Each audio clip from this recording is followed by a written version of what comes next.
मैं नेहा जैन, सह आचार्य भूगोल, श्री प्रताप सिंह बारठ राजकीय स्नातकोत्तर महाविद्यालय शाहपुरा भीलवाड़ा।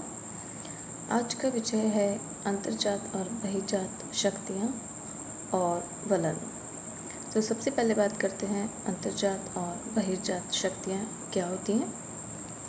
धरातलीय स्थलाकृतियाँ कभी भी एक समान नहीं रहती हैं। अंतर्जात और बहिर्जात शक्तियों द्वारा उनमें समय के साथ परिवर्तन लाया जाता रहा है। आंतरिक शक्तियाँ पृथ्वी तल पर विषमताओं का सूत्रपात करती हैं तथा बाहरी शक्तियाँ उन विषमताओं को निरंतर कम करने का प्रयास करती हैं। अंतर्जात शक्तियाँ भूगर्भ में अदृश्य रूप से क्रियाशील शक्तियों को अंतर्जात शक्तियाँ कहा जाता है। इनके कारण भूपटल पर विभिन्न प्रकार की विषमताओं का सूत्रपात होता है। भूतल पर पर्वत, पठार, मैदान, भ्रंश आदि का निर्माण इन्हीं शक्तियों के द्वारा होता है। इन शक्तियों को आकस्मिक शक्तियों की श्रेणी में रखा जाता है।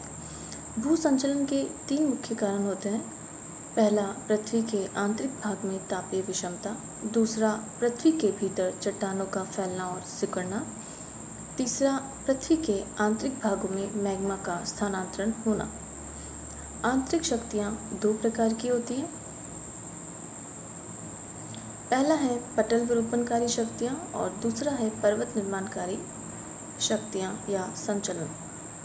पटल विरूपणकारी शक्तियाँ इस प्रकार के संचलन में भूमि का एक विशाल क्षेत्र ऊपर उठता है या नीचे धंसता है, लेकिन कहीं भी मोड़ नहीं पड़ता और ना ही कहीं भ्रंश की उत्पत्ति होती है।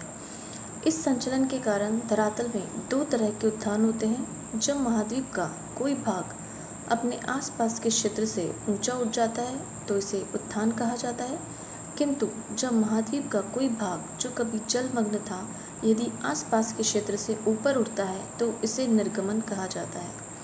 इसी तरह महाद्वीपीय भाग में 2 तरह से इन दशाओं की क्रियाएं भी होती है। जब महाद्वीप का कोई भाग अपने आसपास के क्षेत्र से नीचे धंस जाता है तो इस क्रिया को अवतलन कहते हैं, और जब कोई समुद्र तटीय भाग अपने सागर तल से नीचे चला जाता है तो इस क्रिया को निमज्जन कहा जाता है। पर्वत निर्माणकारी संचलन इस प्रकार के संचलन से धरातल पर तनाव और संपीड़न पैदा होता है। इससे धरातल पर वलन और भ्रंश का निर्माण होता है। जब किसी भूखंड पर क्षैतिज तल किसी एक ही दिशा में आमने सामने से कार्य करता है तो ऐसी स्थिति में चट्टानों में संपीड़न उत्पन्न होता है। परिणाम स्वरूप भूपटल पर वलन और मोड़ पड़ जाते हैं। इस प्रकार से भूपटल पर पर्वतों का निर्माण होता है, जो कि एक दीर्घकालिक प्रक्रिया का परिणाम होता है। बहिर्जात शक्तियाँ यह शक्तियाँ मुख्य रूप से अंतर्जात शक्तियों के द्वारा उत्पन्न की गई विषमताओं का दूर करने का प्रयास करती हैं। ये मुख्यतः 2 प्रकार की होती है, अपक्षय और अपर्दन।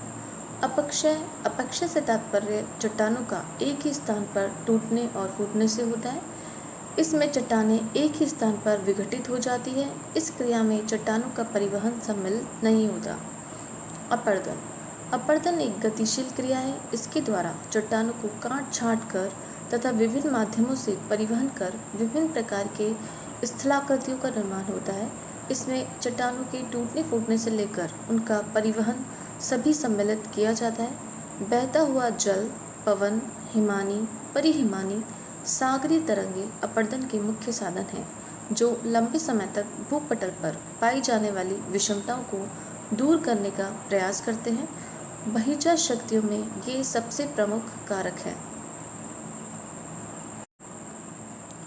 वलन पृथ्वी के आंतरिक शक्तियों के कारण भूपटल के चट्टानों में संपीड़न के कारण लहरनुमा मोड़ उत्पन्न हो जाते हैं।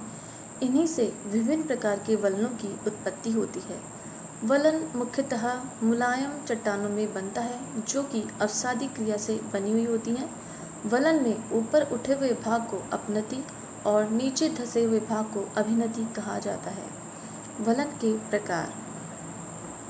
सममित वलन के इस प्रकार में वलन की दोनों भुजाएं बराबर झुकी हुई होती हैं तथा वलन का अक्ष धरातल के लंबवत होता है। जूरा पर्वत में इसकी अधिकता होने के कारण इसे जूरा वलन या जूरा मोड़ भी कहते हैं। असममित वलन। इस प्रकार के वलन में वलन की एक भुजा लंबी तथा दूसरी भुजा छोटी होती है, जिसके कारण दोनों भुजाओं का झुकाव कोण असमान होता है। लंबी भुजा का ढाल कम और छोटी भुजा का ढाल अधिक होता है। एकनत वलन। इस प्रकार के वलन की एक भुजा धरातल से लंबवत तथा दूसरी भुजा झुकी हुई होती है। जब एक ही दिशा से संपीड़न बल कार्य करता है तो इस प्रकार की वलन की उत्पत्ति होती है। समनत वलन। समनत वलन में वलन की दोनों भुजाएं एक दिशा में ही झुकी हुई होती हैं। इसकी दोनों भुजाएं एक दूसरे के समानांतर होती हैं। वलन का अगला हिस्सा कुछ लटका हुआ सा प्रतीत होता है। अधिवलन। इस प्रकार के वलन में वलन की दोनों भुजाएं एक ही दिशा में झुकी हुई होती हैं। पहली भुजा अधिक ढाल वाली तथा दूसरी कम ढाल वाली होती है। इसमें अक्ष टूटा हुआ नहीं होता, अपितु केवल झुका हुआ होता है। परिवलन। जब किसी धरातल पर संपीड़न के कारण विपरीत दिशा से इतना अधिक दबाव पड़ता है कि वलन की एक भुजा दूसरी भुजा के ऊपर चढ़ जाती है तथा दोनों भुजाएं एक दूसरे के साथ समानांतर हो जाती हैं, तो इसे परिवलन कहते हैं। परिवलन एक लेटा हुआ सा वलन प्रतीत होता है। अधिक्षिप्त वलन। जब वलन का एक हिस्सा टूटकर दूसरे हिस्से पर चढ़ जाता है तो इसे अधिक्षिप्त वलन कहते हैं। इसमें चट्टानों का क्रम उल्टा हो जाता है। पुरानी चट्टान नीचे तथा नई चट्टान ऊपर की तरफ आ जाती है। ग्रीवाखंड।